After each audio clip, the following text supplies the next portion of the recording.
Notre second débat, comme promis, un gros plan sur la situation économique de notre pays. Croissance nulle, inflation galopante, taux d'intérêt qui remonte. Les voyants passent à l'orange. Sandra Cerquera. Après une forte reprise en 2021, la France affiche une croissance nulle. À l'origine de ce mauvais chiffre, la stratégie zéro Covid de la Chine et la guerre en Ukraine qui font flamber le prix de l'énergie et des produits alimentaires. Conséquence, l'inflation augmente, elle devrait dépasser les 5% en juin. Et ça, vraisemblablement, ça va peser sur le pouvoir d'achat des ménages parce qu'en face, en fait, on voit bien que les salaires ne suivent pas l'évolution de l'indice des prix à la consommation. Donc, bien sûr, il y aura des ménages qui vont être pénalisés. D'ailleurs, ils le sont déjà parce qu'on a vu que au premier trimestre 2022, la consommation des ménages a reculé de 1,3%. Donc déjà, il y a eu ce premier effet.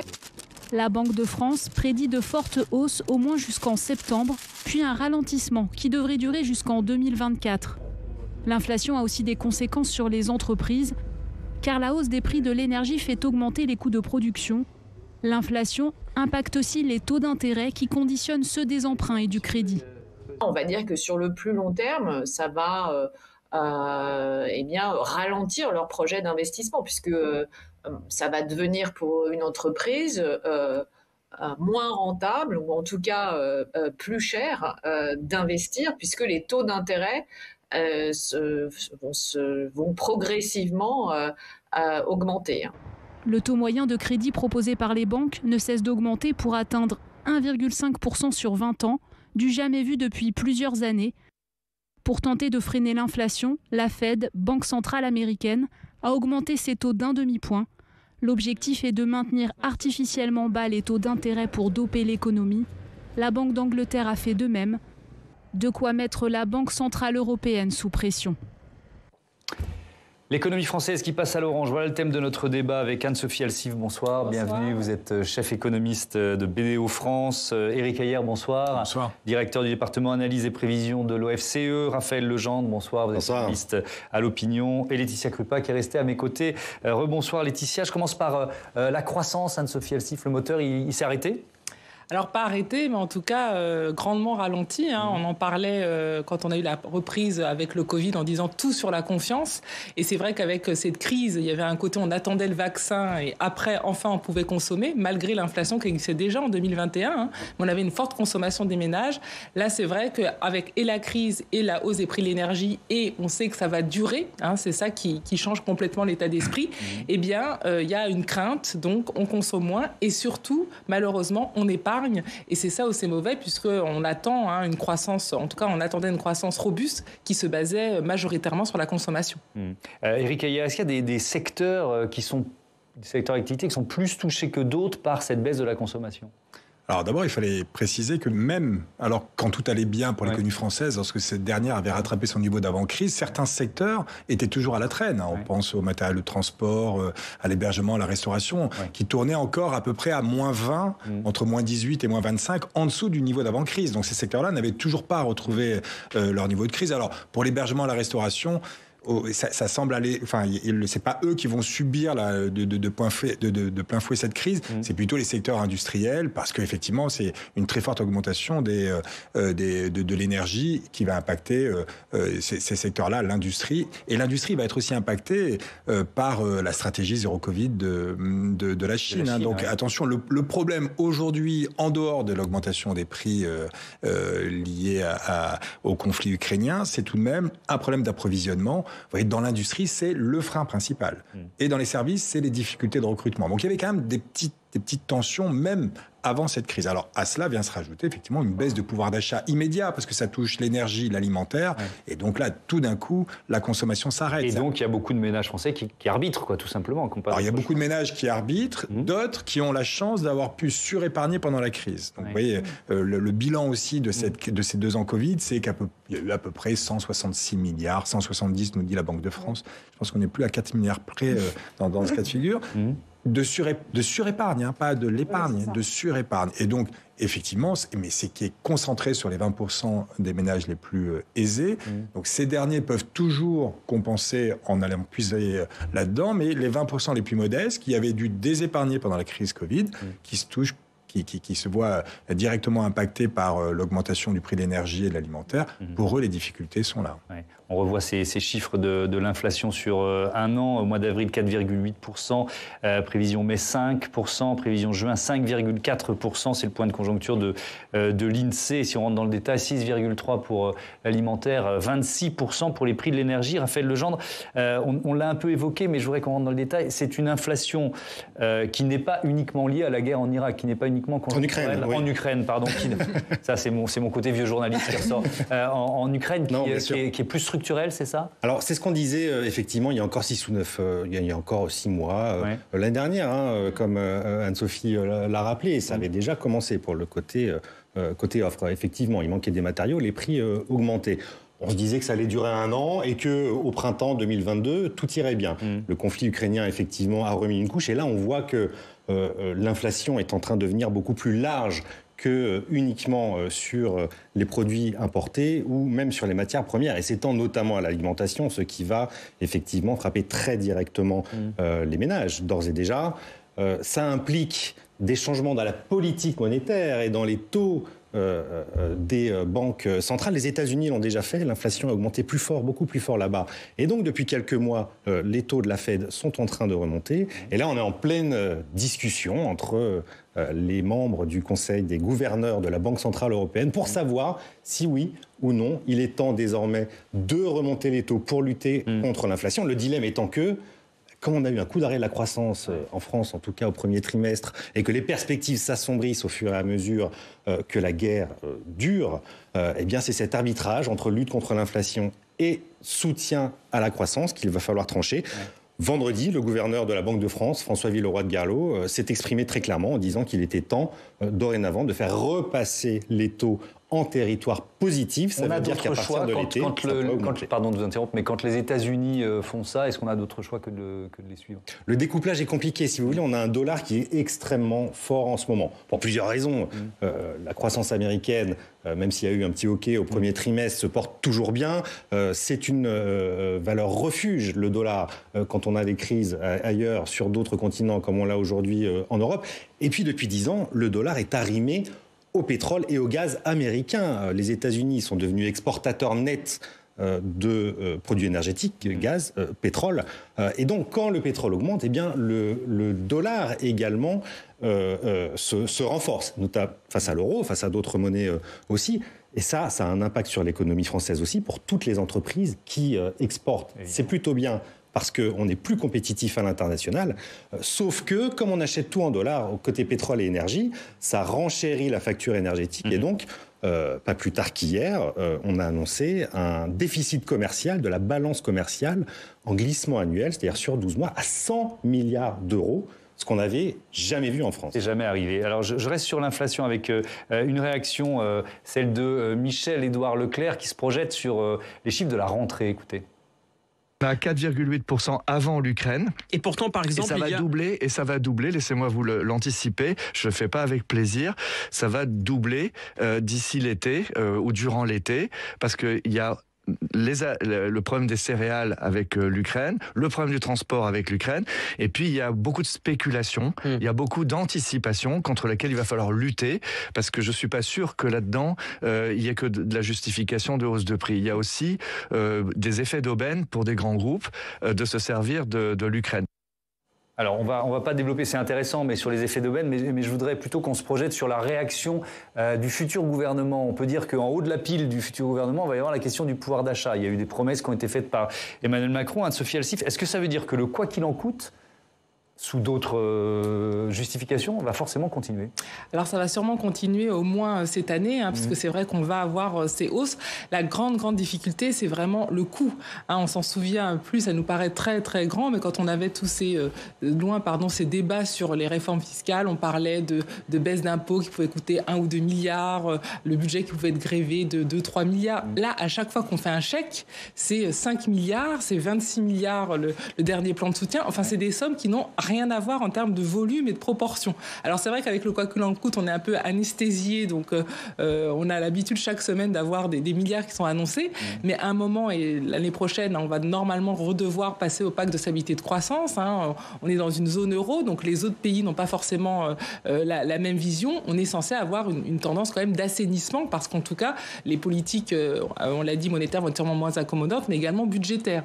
Donc là, ça va vraiment être difficile, parce que dans le budget, on va avoir une grande partie de la marge de manœuvre qui va être grévée sur cette problématique du pouvoir d'achat. Oui, une question, Éric Heyer, sur l'inflation, et beaucoup de Français qui demandent des hausses de salaire, et des politiques aussi, notamment du côté de la France insoumise ou de la nouvelle Union populaire économique et sociale. La Banque centrale européenne met en garde contre ce que l'on appelle les effets de second tour. Alors, vous pouvez nous expliquer c'est quoi? Alors, c'est pas de la politique là pour le coup, c'est l'inflation, on augmente les salaires, mais ça provoque de nouveau une hausse des prix, c'est ça? Oui, pour compenser cette baisse du pouvoir d'achat, vous pouvez demander des hausses de salaire. Donc du coup, c'est plus le salarié qui encaisse ces augmentations de prix, mais c'est votre employeur. Oui. Et votre employeur qui voit ses coûts augmenter, à la fois les coûts énergétiques et ses coûts salariaux, qu'est-ce qu'il fait? Il augmente ses prix. En augmentant ses prix, et donc là, ça peut faire des spirales qui montent jusqu'à 10, 15, comme c'était le cas après chaque choc pétrolier en 74 ou 79. Et ensuite, là, la Banque centrale n'ont plus d'autre choix que d'augmenter les taux. Aujourd'hui, elles peuvent encore dire c'est très limité, c'est pas de l'inflation. Vous voyez, une inflation pour une banque centrale, c'est tous les prix qui explosent. Bon, là, c'est encore, même si Raphaël dit il y a un peu tous les prix qui augmentent, mais c'est quand même essentiellement énergétique, alimentaire. C'est pas encore complètement dans les salaires, contrairement aux États-Unis. C'est pour ça que la Banque centrale européenne peut encore dire bon, j'y vais mollo. Dès que ça va dans les salaires, on est obligé d'augmenter. Enfin, la Banque centrale est obligée de le faire. C'est pour ça que le gouvernement se dit je ne peux pas. Enfin, j'essaie d'éviter cela. D'accord, mais je ne veux pas une trop grande perte de pouvoir d'achat, et donc je vais aider les ménages pour qu'ils ne se retournent pas auprès de leur employeur. Avec des chèques au coup par coup, comme ils l'ont fait, ce qu'on aimerait, mais ça a été déjà dit, mais que ça soit du quoi qu'il en coûte, mais ciblé. C'est-à-dire qu'il y a certains ménages... Que les moins 18 centimes sur le litre d'essence, ça sert à rien. Ça sert à rien. Mais ça sert à rien. C'est-à-dire que globalement, ça coûte très très cher, d'accord, et globalement, vous voyez... personne ne le voit. Enfin, vous voyez, les prix continuent à augmenter. C'est la psychologie du consommateur. Voilà, mais quand vous allez... Le premier jour, on se dit, ah ouais, c'est bien, et puis après, c'est normal. Non, mais même pas parce que vous n'avez pas vu le prix baisser. Il faut juste faire un raisonnement intellectuel. Les prix auraient augmenté plus s'il n'y avait pas eu cela. Donc, vous voyez, vous ne le voyez pas trop. Si vous êtes un ménage aisé, de toute manière, vous auriez continué à consommer. Ça stimule une consommation, alors qu'en fait, il faudrait aujourd'hui arrêter de financer tout ce qui pollue. Donc, en fait, c'est pas forcément la bonne solution. Après, est-ce qu'il y a une meilleure solution à très court terme? Ça, c'est compliqué. Est-ce qu'on peut identifier les 20% de ménages dont vous nous avez parlé tout à l'heure qui en ont le plus besoin? Les plus riches qui ont surépargné. Oui, ça, on sait dire, parce que c'est par décile de revenus, ça, c'est assez facile. Mais aujourd'hui, il ne faut pas aider que ceux qui ont des ménages, qui ont des revenus modestes. C'est plutôt votre situation. Est-ce que vous êtes urbain? Est-ce que vous êtes rural? Est-ce que vous êtes actif? Vous avez besoin de la voiture tous les jours? Exactement. Etc. Et donc, c'est un peu plus complexe. Et d'ailleurs, le verbatim change un peu. C'est pas les ménages modestes, c'est les ménages fragiles et fragilisés par cette crise. Vous voyez, c'est pas exactement les mêmes. Et là, ça devient compliqué. Ça devient compliqué. À combien de kilomètres? Est-ce que vous avez une alternative, etc. Et ça devient, le genre d'une usine à gaz. C'est le risque auquel le gouvernement est confronté. Oui, la mesure globale, elle est injuste et peut-être inefficace. Et puis la mesure ciblée, elle est coûteuse. En tout cas, c'est le problème. Et tout le monde n'en a pas besoin. Là, en 3 mois, ça a coûté 4 milliards. Et c'est vrai que ce que cherche à faire l'exécutif, c'est cibler sur ceux qui en ont le plus besoin. Les travaux sont en cours. Depuis l'automne dernier, depuis des mois, à Bercy, on essaie de recroiser les fichiers de carte grise avec les déclarations d'impôts, de revenus fiscaux. On est en train de les remplir en ce moment, ces déclarations. Donc peut-être qu'à l'été, on aura un croisement de ces fichiers pour cibler ces aides vers notamment les travailleurs plutôt en campagne qui ont besoin de faire 20-30 km par jour pour aller à leur travail. Cibler les aides à la pompe sur ces ménages-là. Mais c'est vrai que c'est très compliqué.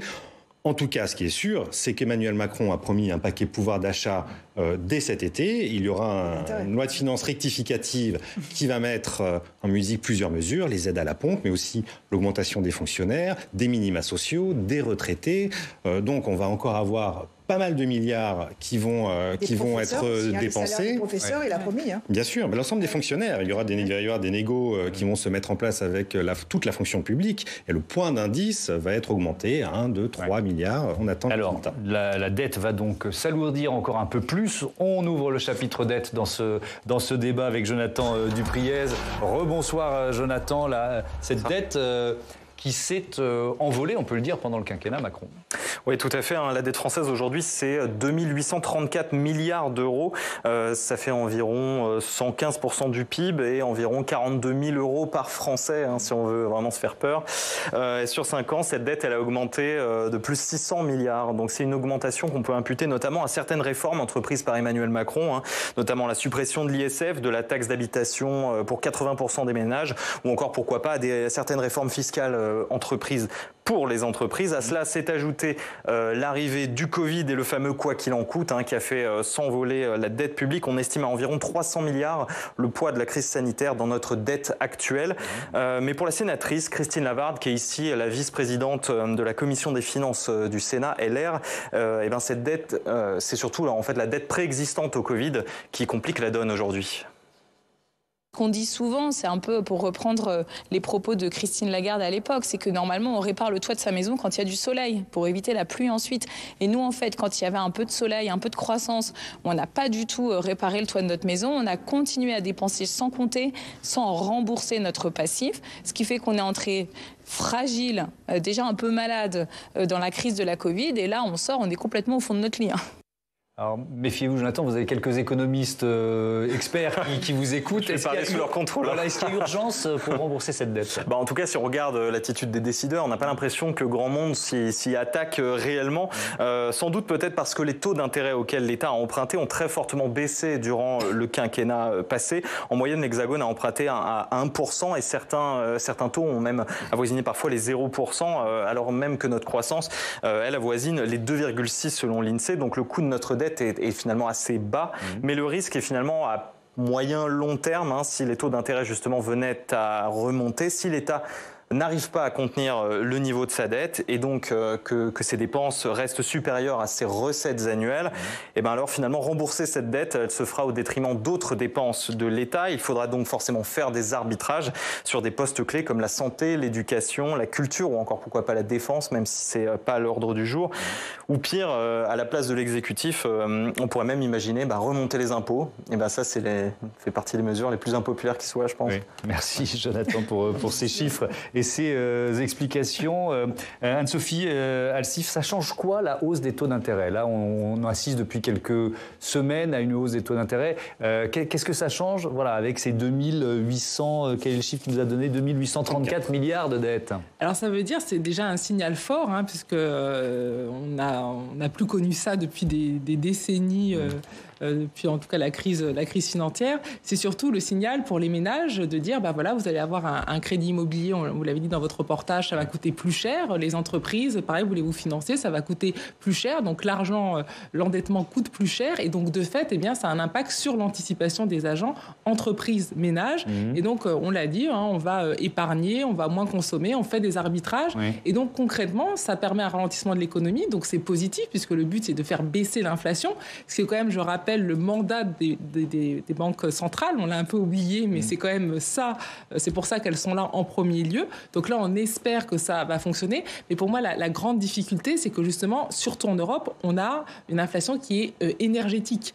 Et donc, on n'est pas dans une inflation classique comme on a aux États-Unis d'augmentation des salaires. Ce dont j'ai peur, c'est qu'on augmente les taux et donc, de fait, on impacte négativement la reprise économique et qu'on n'ait pas forcément une baisse de l'inflation significative comme ce sera attendu. Alors, je reprends une phrase là. La France, que j'ai souvent entendue depuis plusieurs mois, Raphaël Legendre, la France est bien notée, on nous paye pour emprunter.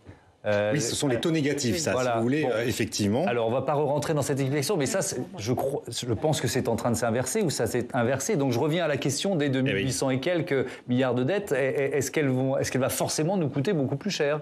Alors, elle va nous coûter plus cher, c'est une certitude. Le signal au niveau macroéconomique, en termes de finances publiques, c'est que la fête est finie, en réalité. Ça fait 10 ans. Les taux baissent depuis 40 ans même, en réalité, depuis les années 80, mais on a eu une très forte baisse grâce politique accommodante de la Banque Centrale Européenne depuis 10 ans. Depuis le début de l'année, en fin 2021, on était à des taux zéro sur la dette française. On est passé à 1,5 là, à peu près, 1,5, 1,6. Et en réalité, on est pris en tenaille par deux événements qui sont d'un côté cette hausse des taux et de l'autre, la hausse de l'inflation aussi. La hausse des taux, juste un chiffre, on ne va pas assommer tout le monde, mais une hausse de 1%, c'est à peu près 2 milliards de charges supplémentaires, 2 milliards d'euros de charges supplémentaires sur les intérêts de la dette l'année suivante. Au bout de 10 ans, c'est 39 milliards d'euros en plus chaque année. Là, on n'a pas fait plus 1, on a fait plus 1,5. Je vous laisse faire la somme. De l'autre côté, vous avez l'inflation. 10%, environ un dixième de notre dette est indexée sur l'inflation, environ 300 milliards d'euros. Et une hausse de l'inflation d'un point, c'est 2 milliards. Et de ce que je comprends, ce qui est calculé aujourd'hui à Bercy, c'est que c'est surtout l'inflation qui va nous coûter cher cette année sur la charge de la dette. On parle d'environ 8 milliards d'euros de plus sur cette charge. Laetitia, c'est intéressant de voir comment Emmanuel Macron communique sur la dette. Ou ne communique pas, Thomas, puisque ça a été le sujet tabou de sa campagne. Il ne l'a jamais prononcé, ce mot dette. Alors Valérie Pécresse a tenté de l'amener dans le débat politique présidentiel. Elle n'était forcément pas très audible, vu la campagne qu'elle a faite après son zénith. Et donc Emmanuel Macron en a profité pour ne rien dire. Mais le sujet a tout de même été abordé par Marine Le Pen. C'est passé aussi un peu sous les radars. Je vous propose d'écouter la réponse d'Emmanuel Macron. C'était pendant le débat du second tour. Madame Le Pen, vous le constaterez. En quelques courtes secondes, Emmanuel Macron n'a absolument pas répondu sur le Covid. J'ai expliqué les 600 milliards de dettes ce que c'était. C'est la dette Covid, c'est 600 milliards de dettes. Je l'assume totalement. Voilà, ça c'est la réponse d'Emmanuel Macron. Il y a eu beaucoup de fact-checking, Thomas, ensuite, à la suite de cette affirmation, vraiment qui est ferme, du président sortant réélu. Et finalement, c'était Marine Le Pen qui avait raison. Marine Le Pen évaluait le coût du Covid à 165 milliards d'euros. Et ensuite, quand on regarde, par exemple, les chiffres de la Cour des comptes donne 145 milliards d'euros. Là où il faut un peu nuancer quand même le fait que Marine Le Pen avait raison, c'est qu'il faut ajouter la baisse, bien sûr, des recettes publiques due au repli du PIB à cause de la crise Covid. Et ça, on l'évalue à peu près à 300 milliards d'euros. Mais quand même, on est loin des 600 milliards affirmés comme ça, avec un aplomb qui était difficilement contestable, apparemment, puisque Marine Le Pen n'a pas contesté, d'Emmanuel Macron. Donc c'est lui le meilleur sur la communication. Sauf que quand on assène ce type de chiffres, ça peut être une bonne stratégie pour un débat présidentiel. D'ailleurs, ça l'a été. Mais ensuite, pour ce second mandat, il me semble qu'il va devoir quand même faire un exercice de transparence et expliquer aux Français comment, parce que là, c'est une question qui reste encore en suspens quand je vous écoute tous, comment on rembourse cette dette in fine. Effectivement. Une autre réaction, merci Laetitia, sur cet équilibre des finances publiques à remettre au cœur de nos priorités. Alors il est là pour ça, mais quand même, Pierre Moscovici, qui est premier président de la Cour des comptes, il publie une tribune dans Les Échos ce matin, et je vais le citer, il importera que la France en assume pleinement les obligations et replace la question de l'équilibre de ses finances publiques au cœur de ses priorités. Sa crédibilité et la préservation de sa souveraineté économique en dépendent. Éric Heyer, c'est ça que je trouve intéressant, la crédibilité de la France sur les marchés financiers. Alors on n'est pas les seuls à avoir à s'être beaucoup endettés, mais est-ce qu'elle peut être mise en péril dans les prochains mois à cause de ces 2800 milliards de dettes et à cette inversion de logique avec les taux qui remontent? Tout ça est relatif. C'est-à-dire, par rapport aux autres pays, sans doute pas. Parce que quand Raphaël dit que les taux d'intérêt n'ont cessé de baisser depuis 40 ans, c'est pas valable dans tous les pays européens. On a vu que en 2011, notamment, le taux d'intérêt sur l'Italie, l'Espagne, la Grèce, tous les pays, l'Irlande, ont tous explosé. La France, non. Donc il y a quand même une crédibilité française qui se rapproche plus de l'Allemagne que des pays du Sud. Donc il faut aussi un tout petit peu remettre cela au milieu. Et alors ensuite, le gros problème, c'est la vitesse. Alors d'abord, c'est à quoi ça a servi. Vous voyez, je pense que la communication, parce qu'on parle de communication, n'est pas assez faite sur à quoi ça a servi cette dette Covid. Si ça permet de sauver les entreprises, le tissu productif, et a permis de sauver le pouvoir d'achat des ménages et mettre cette surépargne. C'est ça qui va nous permettre demain d'avoir une croissance économique et de rembourser une partie de cette dette. C'était d'ailleurs les éléments de langage d'Emmanuel Macron, c'est ce qu'il a expliqué. Le capital missing qui aurait justement manqué si on l'avait pas fait. Et donc la crédibilité de la France dans l'avenir est relativement... Enfin, on voit bien que les taux d'intérêt augmentent en France, mais partout à peu près au même rythme, et en France, pas plus qu'ailleurs. C'est plutôt l'Europe. Et la question des banques centrales, notamment européennes, c'est de se dire, mais est-ce on va pas retourner à l'épisode de 2010-2011, où les taux d'intérêt avaient trop fortement augmenté, mais pas en France, trop fortement augmenté dans les pays périphériques et notamment dans un grand pays qui s'appelle l'Italie. Et aujourd'hui, les taux italiens commencent à poser problème. Et donc, vous voyez, là, je pense que c'est un autre point de vue. Mais moi, je lis en tout cas la proposition de réforme des retraites pour justement rassurer et donner un gage. Et se donner peut-être un peu de marge de manœuvre. Exactement. C'est-à-dire que, vous voyez, quand vous dites « je vais réduire la dépense publique en faisant la chasse à la fraude fiscale », personne n'y croit. Quand je vous dis « je vais… » C'est Marine Le Pen. Oui, mais même Emmanuel Macron, il y a 10 milliards sur la chaise. Entre nous, qu'il essaye, s'ils y arrivent, tant mieux. C'est pas très crédible pour nos partenaires. Quand on dit qu'on va supprimer 100 000 fonctionnaires, c'est pas très crédible, c'est un petit montant et c'est pas très crédible. En revanche, dès que vous dites « je fais une réforme des retraites, que j'engage à l'horizon et on va monter à 64, voire 65 ans », là, c'est un cap. Là, on sait que ça rapporte entre 9 et 15 milliards.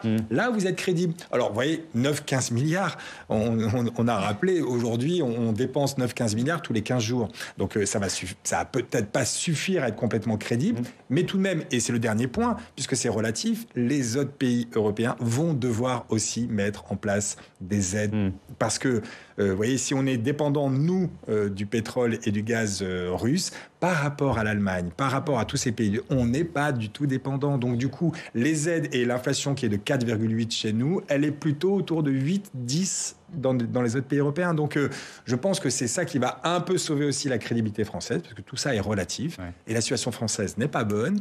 Mais quand on se compare, c'est à peu près... Toujours important de se comparer. On va terminer avec le marché de l'immobilier. On a donné le chiffre, mais je voudrais le reprendre. C'était le taux moyen des emprunts à 20 ans, c'était 1,1% en janvier. On est à 1,5% aujourd'hui. Et j'accueille dans ce débat Maëlle Bernier, qui est directrice de la communication de meilleurtaux.com. Qu'est-ce que vous prévoyez? Bonsoir, bienvenue. Qu'est-ce que vous prévoyez pour les prochaines semaines? Est-ce que les taux devraient continuer d'augmenter?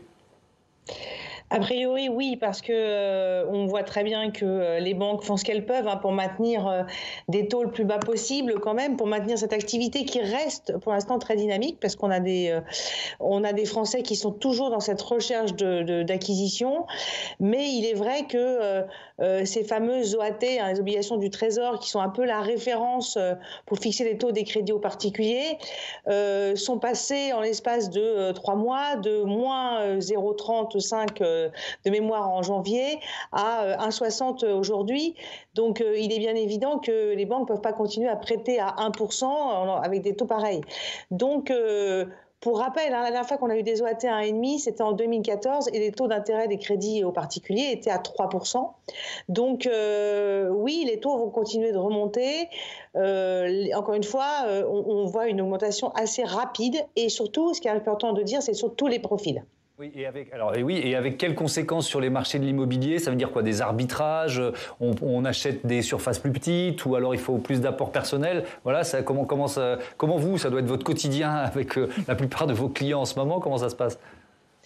Alors globalement, si vous voulez, pour la hausse aujourd'hui, le passage de 1 à 1,5, ça équivaut pour un prêt moyen à 45 € de plus. Donc on n'est pas encore dans une situation complètement critique. Il est vrai que ce qui se passe, c'est que vous avez effectivement des gens qui vont acheter un peu plus petit, qui vont emprunter moins, donc acheter plus petit. Ceux qui ont la chance, comme le disait monsieur tout à l'heure, d'avoir de l'épargne et d'avoir beaucoup d'épargne, ça ne va rien changer pour eux, parce qu'eux, ils vont fonctionner un peu de leur épargne pour acheter les biens immobiliers de leurs rêves.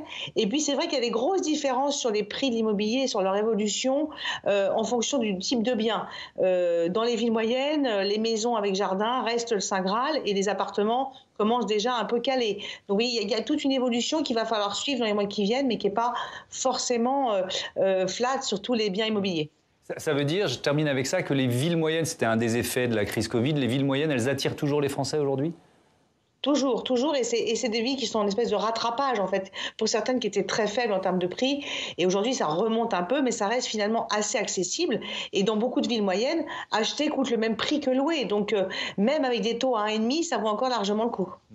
Merci beaucoup. Merci pour. Merci. Moi, ça, j'ai envie de... Laetitia Krupa, vous avez la liste pas trop loin de Paris, vous voyez ce que je veux dire. Alors, je vais vous dire, il y a toute une série de villes TGV, ce qu'on appelle des villes TGV, qui vont de la Couronne, Le Mans, Reims, même Lille, où en fait le prix de la location est équivalent au prix de l'achat.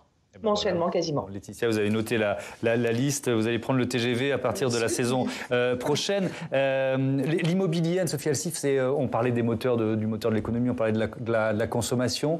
C'est un moteur essentiel aussi. C'est un peu une lapalissade ce que je dis, mais à quel niveau par rapport à d'autres, quoi, vous voyez ce que je veux dire? C'est un moteur essentiel et puis surtout c'est un bon indicateur parce que c'est vrai que quand on a parlé de la surépargne, ça reste un peu une valeur refuge. Quand tout va mal, on parle souvent de l'or. Il y a aussi le bien immobilier. On se dit, on investi, voilà, on a quelque chose de concret, on pourra le revendre plus tard. Donc c'est vrai qu'il y a un côté valeur refuge. En plus, en effet, il y a quand même une augmentation de l'épargne sur des revenus qui peuvent être assez élevés. Donc tout le monde n'est pas du tout logé à la même enseigne. Et en ça, il y a vraiment une forte inégalité sur l'aspect immobilier. Et donc c'est vrai que la crise a renforcé cela.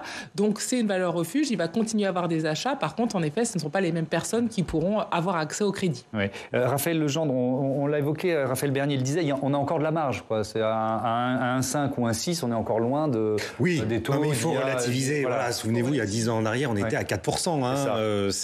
On reste à des niveaux quand même extrêmement bas et très attractifs. Même à 1,5, allez-y, si vous avez un projet immobilier, c'est le moment d'y aller parce que ça va monter. Ça va très probablement. On entre dans une ère où les taux des banques centrales vont augmenter. Les marchés ont déjà commencé à augmenter les taux des emprunts souverains et donc la dynamique ne fait que commencer. Il faut bien se dire que avec cette poussée des taux et de l'inflation, on va très certainement avoir une poussée beaucoup plus élevée que ce 1,5 point aujourd'hui. Mais Éric Heyer, ça peut monter jusqu'où? Alors, pas jusqu'où à court terme, je ne pourrais pas trop vous le dire, mais en fait, normalement, le taux normal auquel on devrait être, c'est l'inflation plus la croissance de l'économie. Alors, vous voyez, pour l'économie française, la croissance potentielle, elle tourne aux alentours de 1,2. Imaginons que la Banque centrale arrive à maîtriser l'inflation aux alentours de 2. 2 plus 1,2 égale 3. Donc, le taux à 5-10 ans, il devrait être situé aux alentours de 3. D'accord, 3, 3,2, etc. À court terme, il est possible que les banques centrales, si elles pensent qu'il y a trop d'inflation, elles désirent calmer tout cela d'un coup et donc mettre les taux au-dessus pour essayer de calmer d'un coup. Mais ça, on ne sait pas si elles vont le faire ou si au contraire, elles vont rester prudentes et être toujours en dessous pour continuer à stimuler l'activité et donc à jouer moins sur l'inflation. Ce qui me semble être important, moi, c'est que je pense que l'inflation va effectivement revenir un jour ou l'autre, c'est-à-dire dans 2 ans, je ne sais pas, aux alentours de 2%, mais que les prix vont rester élevés. Vous voyez, l'inflation, c'est la progression des prix. On a une très forte progression des prix. Les niveaux aujourd'hui sont élevés. On va rester à ces niveaux élevés, mais avec des progressions qui seront plus, on va dire, banque centrale compatibles, aux alentours de 2, 2,5. Mais il ne faut pas s'attendre à des baisses de prix. Vous voyez, ça serait assez étonnant qu'un certain nombre de prix reviennent, parce qu'on pourrait dire, non mais l'inflation est passée à 8, donc en fait, on va revenir à 0 et ça sera une inflation moyenne. Comment on fait baisser les prix ? Vous pouvez. Alors, soit c'est des phénomènes de bulles. Alors, il est possible que, vous voyez, si aujourd'hui on considère que c'est une grosse bulle immobilière ou un autre prix d'actifs, pour les prix d'actifs, ça peut être des bulles. Et donc, si vous augmentez très vite les taux d'intérêt, vous faites éclater cette bulle. On a déjà connu des crises. Alors, je pense qu'aujourd'hui, les banques centrales ne désirent pas faire exploser ces bulles parce que c'est elles qui les ont créées, cette fois-ci. Donc, ça serait étonnant que le pyromane devienne pompier, puis pyromane, parce que si la bulle explose, on va leur demander de revenir pour... voilà. Donc, elles essayent de calmer les prix doucement, mais ça veut dire qu'elles vont rester durablement élevé. Et juste pour il y a 2 éléments quand même en France. La majorité des ménages sont endettés en taux fixe. C'est vrai que pour nous, c'est la norme d'avoir un taux fixe, mais dans d'autres pays, notamment en Europe du Nord, le taux variable est beaucoup plus développé. Donc c'est pas la même inquiétude dans ces pays-là aujourd'hui. Donc même si c'est des pays qui peuvent paraître plus robustes en termes des finances publiques, ça c'est un vrai sujet. Et donc c'est un sujet globalement pour la zone euro, parce qu'on n'a pas du tout les mêmes profils de pays également sur le taux d'intérêt et d'emprunt sur l'immobilier.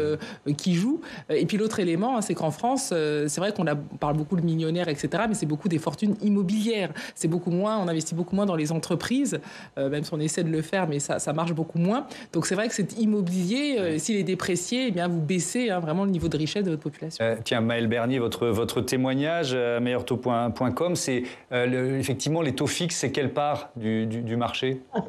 C'est 100% du marché. La dernière fois qu'on a vu des taux variables, c'était des taux dits capés et c'était en 2013-2014. Maintenant, les banques ne prêtent plus qu'à taux fixe. Donc, et je suis tout à fait d'accord avec ce qui vient d'être dit. C'est une énorme sécurité, notamment pour les ménages, parce que même en empruntant effectivement à des taux même à 2%, ce qui pourrait être le cas dans les mois qui viennent, avec l'inflation en face, finalement, on reste sur des taux très très bas et gravés dans le marbre. Ouais. Est-ce que vous voyez quand même les prix baisser ou est-ce qu'ils pourraient baisser dans les grandes villes, dans les capitales régionales ? Je pense qu'ils baissent déjà dans certaines grandes villes, ou en tout cas, ils sont en tout cas globalement stables. Ils montent plus au ciel, les prix. Mais vraiment, c'est vraiment très compliqué de dire parce qu'il y a des marchés immobiliers, même dans certaines villes, dans certaines régions, qui sont très, très particuliers, les bords de mer, les villes de l'Ouest. Il y a vraiment des gros mouvements. Et donc, c'est très compliqué de dire les prix baissent ou montent parce qu'il y a vraiment des grosses différences selon les villes et les biens, et même les biens à l'intérieur d'une même ville. Je voudrais qu'on termine, il nous reste 3 minutes avec ce mot d'incertitude, notamment prononcé par Christine Lagarde, la présidente de la Banque Centrale Européenne. Avec cette guerre en Ukraine, c'est l'ère de l'incertitude qui s'est ouverte. On l'écoute. La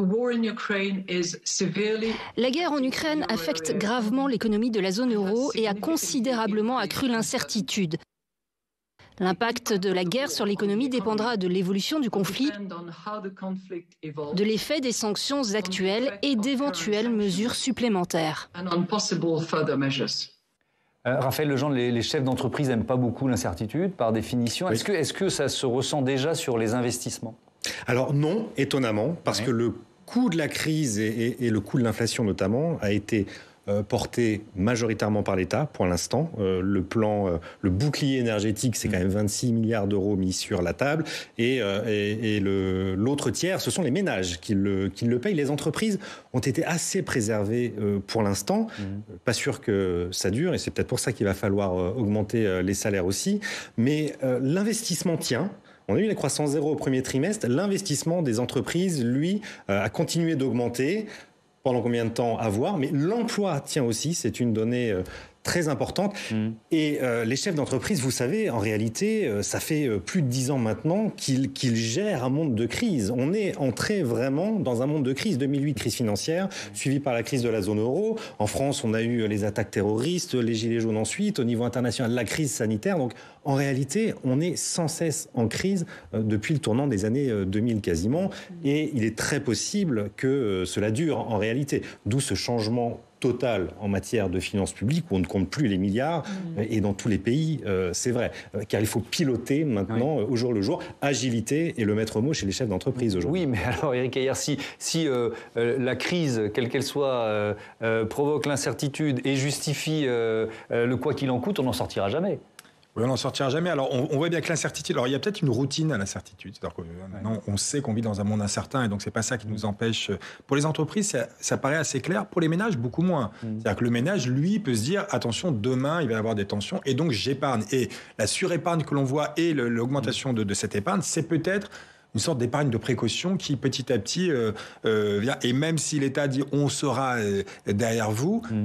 il y a un peu, alors même si je suis pas toujours fan de cette théorie, un peu d'effet ricardien, c'est-à-dire se dire, bon, attention, les déficits, le quoi qu'il en coûte, au bout d'un moment, il va falloir payer, donc il va y avoir des hausses d'impôts demain, et donc si demain il y a des hausses d'impôts, il va falloir que j'épargne aujourd'hui pour pouvoir payer les hausses d'impôts. Donc ça, c'est pas interdit, et ça va dépendre en fait du discours politique. Si on commence à dire, on a un modèle social qui nous coûte trop cher, il va falloir faire des réformes de l'assurance chômage, des réformes des retraites, des réformes un peu de tout ce modèle social, il est possible que les ménages, l'incertitude passe par là en disant bon, donc je serai moins protégé demain et donc il va falloir que j'épargne un peu plus aujourd'hui pour préparer l'avenir si demain je devais tomber au chômage ou pour préparer ma retraite. Merci beaucoup à tous, c'était passionnant. Il y a un élément dans l'équation dont on n'a pas parlé et pourtant il est majeur, c'est la transition écologique et tous les secteurs de l'économie qui sont obligés de se préparer et de faire parfois muter leur modèle. Bref, c'est une période passionnante mais compliquée aussi pour les économistes que vous êtes et pour les chefs d'entreprise. Merci encore d'être venus sur